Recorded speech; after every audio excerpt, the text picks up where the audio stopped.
നിലമ്പൂരിന്റെ പൈതൃകം കളിമൺ ശില്പങ്ങളിലൂടെ അവതരിപ്പിക്കുന്ന ഒരു കലാകാരനെയാണ് ഇനി പരിചയപ്പെടുന്നത്. ചരിത്രപ്രസിദ്ധമായ കനോലി പ്ലോട്ടിലാണ് കലാകാരനായ ഷെരീഫ് നിലമ്പൂർ നാടിന്റെ ചരിത്രം വിളിച്ചു പറയുന്ന പ്രതിമകൾ നിർമ്മിച്ചിരിക്കുന്നത്. മുബഷിർ പി അക്ബറിന്റെ റിപ്പോർട്ട്.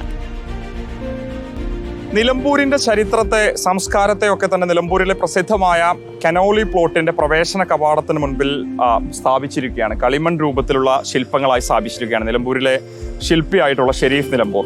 കളിമണ്ണ് കൊണ്ടാണ് നിലമ്പൂരിന്റെ പഴയതും പുതിയതുമായിട്ടുള്ള ചരിത്രം ഇവിടെ അദ്ദേഹം നിർമ്മിച്ചെടുത്തിട്ടുള്ളത്. ഈ ദൃശ്യങ്ങൾ നമുക്ക് കാണാൻ സാധിക്കും. നമ്മുടെ നിലമ്പൂർ എന്ന പേരിൽ ഒരു സെൽഫി പോയിന്റ് പോലെ ഈ മേഖലയിൽ നിലമ്പൂർ എന്ന് പറയുന്ന വനപ്രദേശത്തെ ഈ വന്യമൃഗങ്ങളൊക്കെ തന്നെ കാണിക്കുന്നുണ്ട്. മാനുണ്ട്, ആനയുണ്ട്, അത്തരത്തിലുണ്ട്. പഴയ നിലമ്പൂർ എന്ന് പറഞ്ഞ് ചെട്ടിയങ്ങാടി 930 മുതലുള്ള ഒരു ചരിത്രവും ആ മേഖലയിലൂടെ പറയുന്നുണ്ട് എന്നുള്ളതാണ്. കനോലി പ്ലോട്ടിലാണ് ഇത്തരമൊരു നിർമ്മാണം അദ്ദേഹം സ്ഥാപിച്ചിട്ടുള്ളത്. നിലമ്പൂരുകാരെ സംബന്ധിച്ച് ചരിത്രം മനസ്സിലാക്കാൻ വളരെ സുഖകരമായി ചിത്രങ്ങളിലൂടെ, ശില്പങ്ങളിലൂടെ സാധിക്കും എന്നുള്ളതാണ്. ഷെരീഫ് നിലമ്പൂർ നമുക്കൊപ്പം ചേരുന്നുണ്ട്. കളിമണ്ണ് കൊണ്ടാണോ അതൊക്കെ തന്നെ നിർമ്മിച്ചിട്ടുള്ളത്? കളിമണ്ണാണ് മീഡിയം.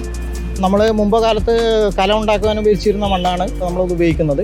ഞാൻ വർക്ക് ചെയ്യുന്ന ഈ ഒരു മീഡിയ ഉപയോഗിച്ചിട്ട് ഒരു ടൂറിസം ഡെസ്റ്റിനേഷനെ എങ്ങനെ പ്രൊമോട്ട് ചെയ്യാമെന്നുള്ള ഒരു ആലോചനയിൽ നിന്നാണ് ഇങ്ങനെ ഒരു വർക്ക് ഇവിടെ ഇത് സൗജന്യമായി തന്നെ വനം വകുപ്പിന് വേണ്ടി ചെയ്തു കൊടുത്തു. ഇപ്പോൾ ധാരാളം ആൾക്കാർ ഇവിടെ വന്നിട്ട് സെൽഫി എടുത്ത് പോകുന്നുണ്ട്. അവർ സോഷ്യൽ മീഡിയകളിലും മറ്റു മീഡിയകളിലൊക്കെ അത് ഷെയർ ചെയ്യുന്നുണ്ട്.